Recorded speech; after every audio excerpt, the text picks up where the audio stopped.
কবরে গেলেন, কতদিন থাকতে হবে কবরে? এই পর্বটা আপনারও আর আমারও। কতদিন থাকতে হবে? যারা কিয়ামতের আগে মারা যাবে তারাকে খুব কম সময় কবরে থাকতে হবে, আর যারা যত আগে মারা গেছে তারাকে তত বেশি দিন কবরে থাকতে হবে। হিসাব করবেন বাড়ি গিয়ে, শুধু কান খুলে শুনুন। ঐতিহাসিক বর্ণনাতে ইমাম ইবনে কাসির রাহিমাহুল্লাহ উনি বক্তব্যে বলছেন এবং অন্যান্য মুফাসসিরও বলছেন, আদম থেকে শুরু করে আমার নবীজির আসা পর্যন্ত দুনিয়ার বয়স হচ্ছে কম আর বেশি 10.5, এখন পর্যন্ত 10.5 বছর। তাহলে আদমের প্রথম যে ছেলেটা কবরে গেছিল, প্রথম, এর আগে কোনো মানুষ কবরে যায়নি, সেটা ছেলেটার নাম কি? তো হাবিল। হাবিলের কবরে যাওয়া কতদিন হলো? ঐতিহাসিক গণনা মতে 10,500 বছর হয়ে গেল হাবিলের কবরে যাওয়া। আল্লাহু আকবার। মাটি হয়ে আছে, কিছু নেই। শির দাঁড়াতে একটা সামান্য একটা এমন অংশ আছে, এটাকে আরবিতে বলা হয় আজমুজ জাম্বে। জাম্বে এটা হলো শির দাঁড়ারই একটা হাড়, ওইটা পচবে না, সরবে না, গলবে না। ওটা দিয়েই আল্লাহ রাব্বুল আলামিন ওই মানুষটার পুরো দেহটাকে আবার বানাবেন। কবরে গেলেন, কবরে আরাম করে শুতে পাওয়া যাবে, আর ঠেলা করেও দিন কাটাতে হতে পারে। যদি নেককার মানুষ হয় তো আরাম করবে। হাদিসে লেখা আছে, নাম কা নাওমাতিল আরুস, নতুন বউ নতুন জামাই যেমন বাসর রাত্রিতে নির্জন ঘরে যায়, আর যাওয়ার পরে তারা সুখের নিদ্রা দেয়, তাদেরকে কেউ জ্বালাতে যায় না, ডিস্টার্ব করতে যায় না, তাদের দরজাকে কড়াকে নেড়ে তাদের অসুবিধা করে না, ওরা যেমন আরামের ঘুম দেয়, তুমি নতুন জামাইয়ের মতো কবরের ভেতরে আরামের ঘুম লাগাও। কতদিন ঘুমাবেন আপনি? আপনার বাড়ি কোথায়? তো এই জায়গায় ভুলকির গ্রামের লোক, আমি জানি না আপনাকে কতদিন থাকতে হবে। কিয়ামত না হওয়া পর্যন্ত থাকতে হবে। তারপরে কি আরাম আছে জানেন না? দুনিয়াটাকে যখন আল্লাহ তাআলা লন্ডভন্ড করে দিবেন, সবাইকে মৌত লাগবে। কাকে কাকে মৌত লাগবে? আল্লাহর সৃষ্টি যত আছে সবকে মৌত লাগবে। এর ভেতরে সন্দেহ করিয়েন না। একজন আলেমে দ্বীন বসে আছেন আমার ডান পাশে, ইনি আমার সাক্ষী। আল্লাহ তাআলা আসমানকে মৌত দিয়ে দেবেন, আল্লাহ তাআলা তারাগুলোকে মৌত দিয়ে দেবেন, আল্লাহ রাব্বুল আলামিন দুনিয়ার মানুষগুলোকে, প্রাণীগুলোকে মৌত দিয়ে দেবেন, আল্লাহ রাব্বুল আলামিন সমুদ্রকে মৌত দিয়ে দিবেন, এই জমিনকেও মৌত দেওয়া হবে। কেমন করে? আল্লাহ তাআলা কোরআনে বলছেন, ইজাস সামাউন ফাতারাত, যেদিন আসমানটাকে টুকরো টুকরো করে দেওয়া যাবে, কাগজের মতো ছিঁড়ে ছিঁড়ে পান্নি পান্নি করে দেওয়া যাবে, তার মানে গোটা আসমানকে যখন টুকরো করে দেওয়া হলো, এটাই হলো তার মওত। আল্লাহ তাআলা আবার কোরআনে বলছেন, ওয়া ইজাস শামসু কুওয়িরাত, যেদিন সূর্যটা এত আলো দিচ্ছে, একদিন আলো দেওয়া বন্ধ করে দেবে, নিভিয়ে যাবে। এই নিভিয়ে যাওয়াটাই হলো সূর্যের মওত।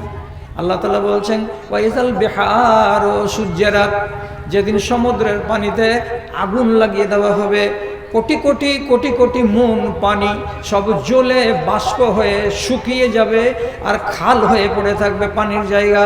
তাহলে পানিগুলো শেষ হয়ে গেল, পুড়ে শেষ হয়ে গেল, এটাই হলো তার মওত। আপনার যে জমিনে বসে আছেন, একেও মওত দেওয়া হবে। আল্লাহ তাআলা বলছেন কোরআনে, ইজা জুলজিলাতিল আরযু জিলজালাহা, যেদিন এই জমিনটাকে তলকে উপরকে তল করে দেওয়া যাবে, জমিনটা সম্পূর্ণ লণ্ডভণ্ড হয়ে যাবে, এর মওত হয়ে গেল। সামনে হিমালয় পর্বত আছে, হিমালয় পর্বতটা যে এত লম্বা আর এত উঁচা, এতগুলো যে পাহাড়ের ভেতরে বড় পাহাড় হিমালয়, এতে কোটি কোটি মন পাথর আছে, একেও আল্লাহ রাব্বুল আলামিন কি করবেন? মওত দিবেন। কেমন করে?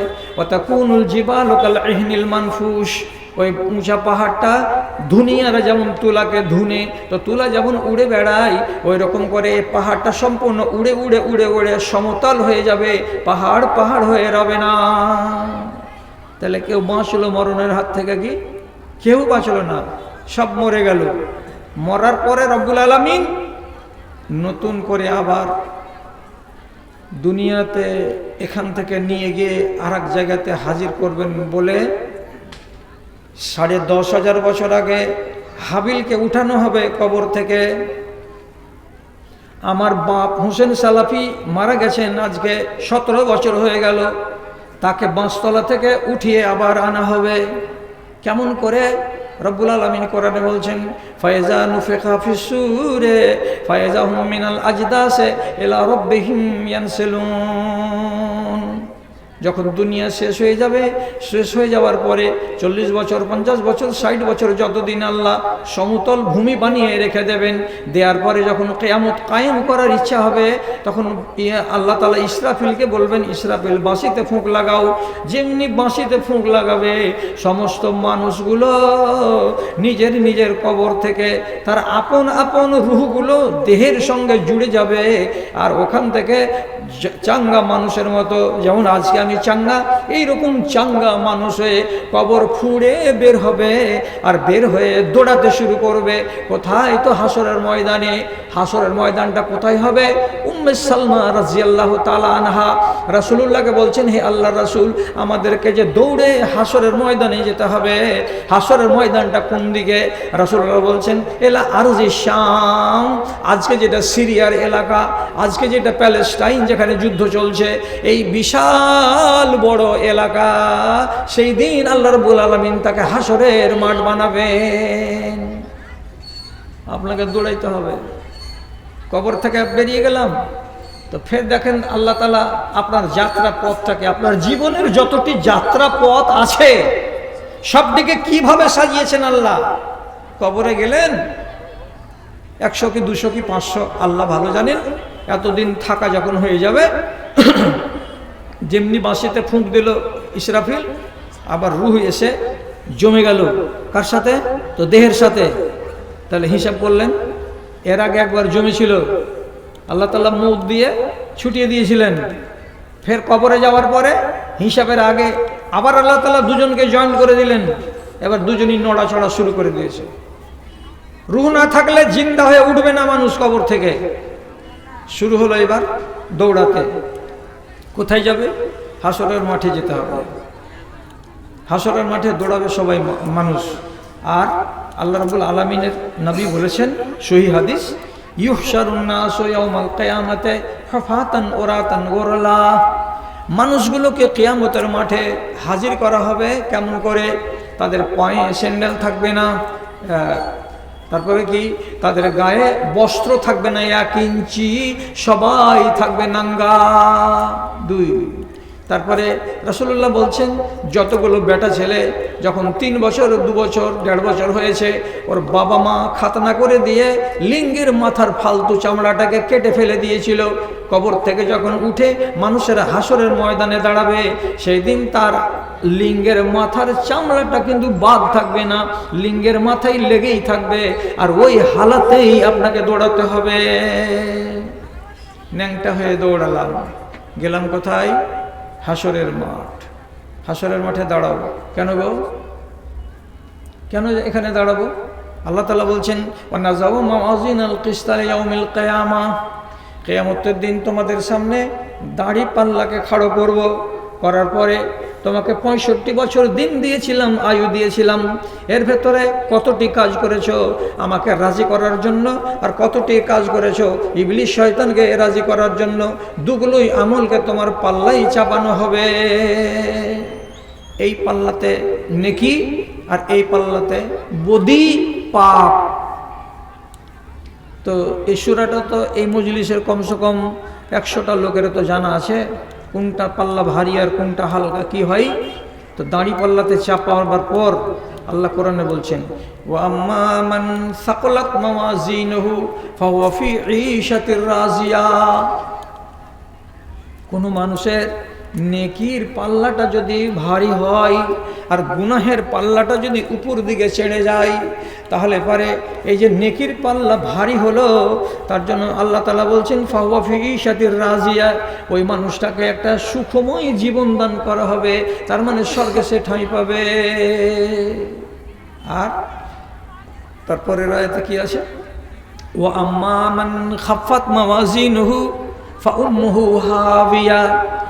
যেই মানুষের আমলের বস্তাটা, পাল্লাটা হালকা হয়ে যাবে, উপর দিকে উঠে যাবে, আর নেকের পাল্লাটা ঝুলে গিয়ে জমিনে লেগে থাকবে, নেকির পাল্লাটা হালকা আর পাপের পাল্লাটা ভারী হয়ে যাবে, এইরকম মানুষ যদি হয় তো তাহলে আল্লাহ তাআলা বলছেন ফাউম্মুহু হাবিয়া, ওকে হাবিয়া জাহান্নামে পৌঁছে দেওয়া হবে। তাহলে দাড়ি পাল্লা আমার জন্য, আপনার জন্য খাড়ো হবে কোথায়? হাসরের ময়দানে। সেই দিন হিসাব দেওয়ার জন্য আমাকে মাঠে দাঁড়িয়ে থাকতে হবে। কতদিন দাঁড়াতে হবে? আল্লাহ কোরআনে বলছেন 50,000 সানা মিম্মা তাউদ্দুন। যেভাবে তোমাদের এদেশে বছর হয় 365 দিনে বছর, ঠিক এইরকমই এই বছরগুলো তোমাকে কিয়ামতের মাঠে 50,000 বছরের সমান একটা দিন হবে রে দাদা। সেই একটা দিন 50,000 বছরের সমান দিনে হাসরের ময়দানে দাঁড়াতে হবে। কেন? হিসাব দিতে হবে। যত কিছু পেয়েছিলে, যত কিছু হাসিল করেছিলে, তোমার জীবনের এটা হলো 4 নম্বর পর্ব। এখানে তোমাকে যেতেই হবে, আর হিসাব দেওয়ার জন্য আল্লাহ তাআলার সামনে খাড়ো হতেই হবে। সব জিনিসের পাই পাই করে আল্লাহ তাআলা হিসাব চাইবেন। তবে খুশির খবর হলো এই যে মানুষগুলো দিনদার ইমানদার হয়ে মরবে, তাদের হিসেবটা কড়া ক্রান্তি করে নেওয়া হবে না। কি হবে? সোজা সোজা হিসাব হবে। আল্লাহ কোরআন বলছেন ওয়াসাউফা ইউহাসাবু হিসাবান ইয়াসীরা। যে লোকগুলো আল্লাহর নজরে দুনিয়াতে প্রিয় ছিল, ইমানদার বলে, সেই মানুষগুলোকে হিসাবের সামনে আসতেই হবে। কিন্তু রব্বুল আলামিন খুব সহজ হিসাব করবেন, খুব সরল হিসাব করবেন। জিজ্ঞেস করবেন বাড়ি কোথায়? বলে বাড়ি আমার ভুলকি। নাম কি? তো শীষ মাহমুদ। আচ্ছা, ভুলকি শীষ মাহমুদ, তুমি যাও। ওর হিসাব হয়ে গেল, ওর হিসাব হয়ে গেল, আর হিসাব নেই। আল্লাহর কাছে সব হিসাব আছে।